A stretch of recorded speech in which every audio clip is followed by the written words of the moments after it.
What's the most underrated city in Europe? And why do people keep saying that Bulgaria is such a hidden gem?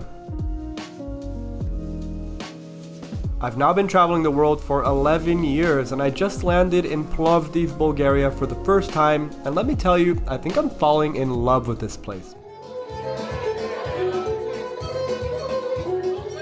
Literally just made it into Plovdiv like 3 hours ago, just kind of set everything up at the Airbnb, and now I'm going to meet Oliver and Yarenka because I think we're gonna head into the old town for the first time. So I'm really looking forward to it because so far Plovdiv has been really charming. Seems like a very livable, walkable city, like lots of quality of life. I'm now walking through this park. I don't know the name just yet, but I will put it up on the screen. Like, very beautiful central located park here. And they have this ice skating rink just set up in the middle of the park, which is pretty cool. But I have to say the weather is much warmer here in Plovdiv. Of course, much warmer than Borovets, where we were snowboarding.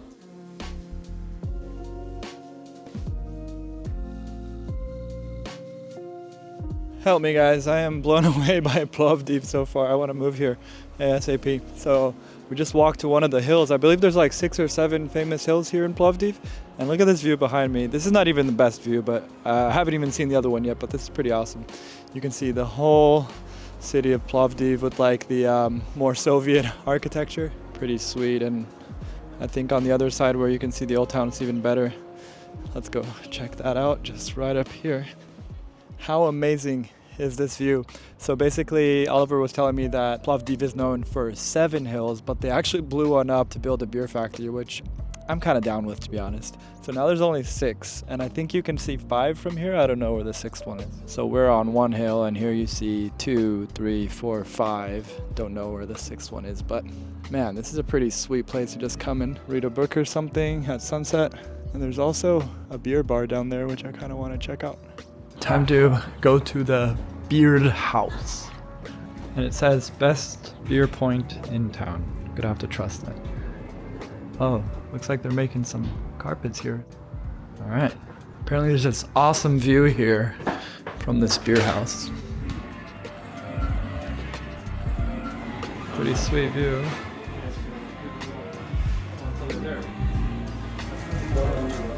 Ooh, yeah. With this beautiful view of Plovdiv in the back, just having my first mixed beer, which is basically light beer with dark beer. Never had this before. Yeah, it's pretty delicious. Can't say it tastes that different from anything I've had, but with this view, I get used to this.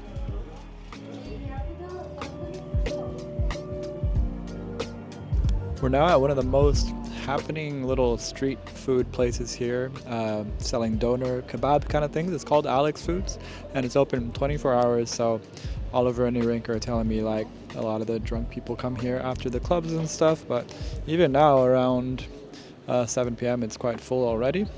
So come and check out Alex Foods when you're here in Plovdiv. Look at that baby. Good old yogurt sauce there. A lot of yogurt sauce, pretty huge. I got one too. It's about to get kind of messy, I think.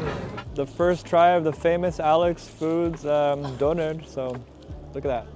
So yogurty, I'm so excited. Oh yeah. I like how the bread is actually quite thin, and I'm just getting to the good stuff now, but I can already taste like a lemony taste to maybe the meat or something. If you come to Plovdiv, you have to stop by Alex. It's the cool thing to do. You want to be like the cool kid, so.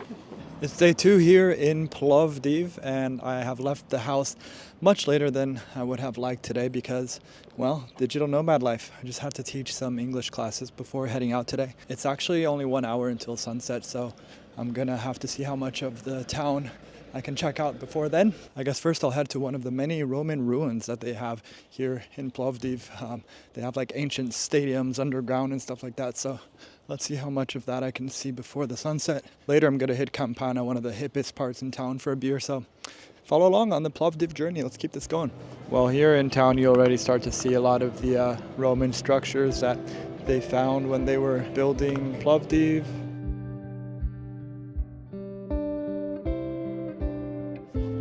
Well, this little square here is a good example of what makes Plovdiv so charming, and it seems that this little pedestrian walkway is actually the longest in all of Europe.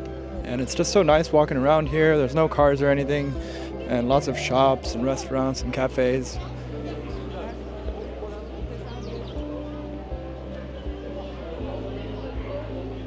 So casually here in the center of town, they have something called the ancient stadium of Philippopolis, which is actually what Plovdiv used to be called apparently. And it's just right here in the middle of town. You can see a cafe underneath me. They have the sand floor. I guess that's what the floor used to look like. And just like that, we are inside the ancient stadium. And now I'm about to go into the tunnel here. And apparently I'm going in through the exit.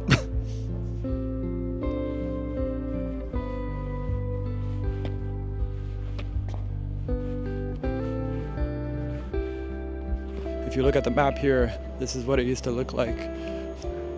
So I'm just here at the beginning, but the stadium was this whole thing here, and in other parts of town like here. So lots and lots of history here in Plovdiv. I'm standing here in front of the ancient theater. I actually didn't know you needed to pay to get in. It's only it's less than €3 to get in, but I'm being a total cheapskate. And I have seen some similar stuff before. You can kind of walk all over it, and if you're in at least 2 people, probably take some pretty sick pictures. So I do recommend paying an entry here to the ancient theater, but it's just a really nice area in general. There's a little cafe, as you can see behind me, and just a lot of people enjoying the sunset around this time.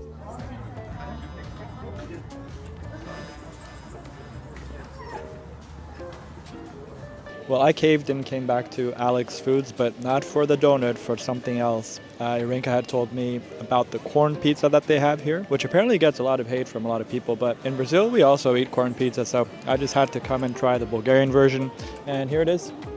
So this is just over €1, and it's a pretty huge slice of pizza, so quite happy right now.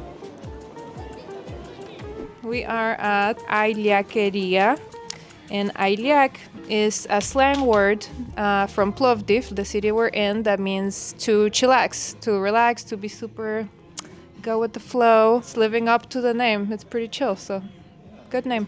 So this restaurant got lots of awards. It got Best Restaurant in Plovdiv in 2023, and also this Takeaway.com award. But look how cozy the booths are.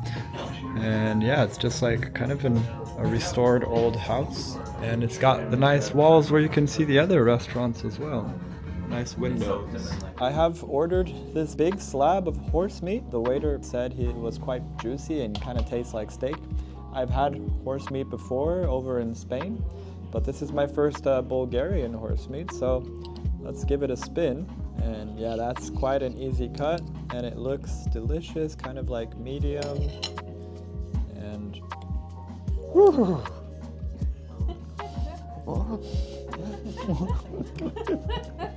That's actually delicious. It's really tender and it melts in your mouth. I would have it again. I would suggest it to a friend.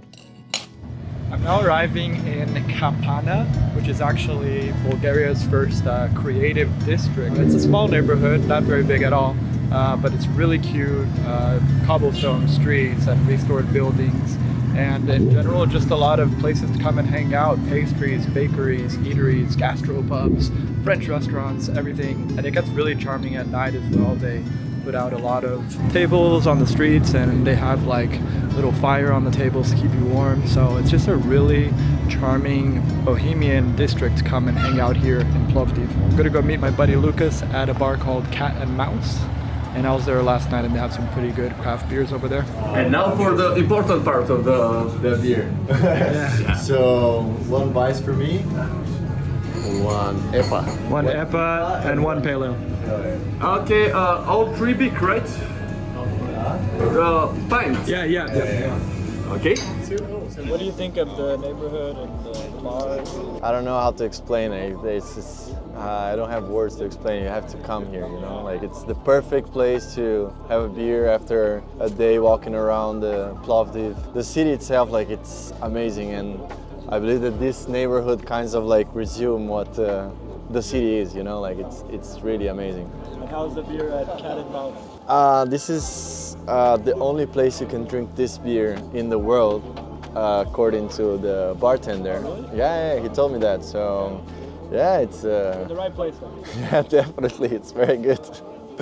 Cheers. At the end of the day, at least I can say I got to explore Europe's oldest city, the ever so charming Plovdiv. And even though Plovdiv completely surprised me, what really blew my mind was what happened next. I got invited to a proper Bulgarian dinner, and let's just say things took a turn I didn't expect. Trust me, you don't want to miss this one, so just click on the video that's on your screen, and I'll see you right over there in 3, 2, 1.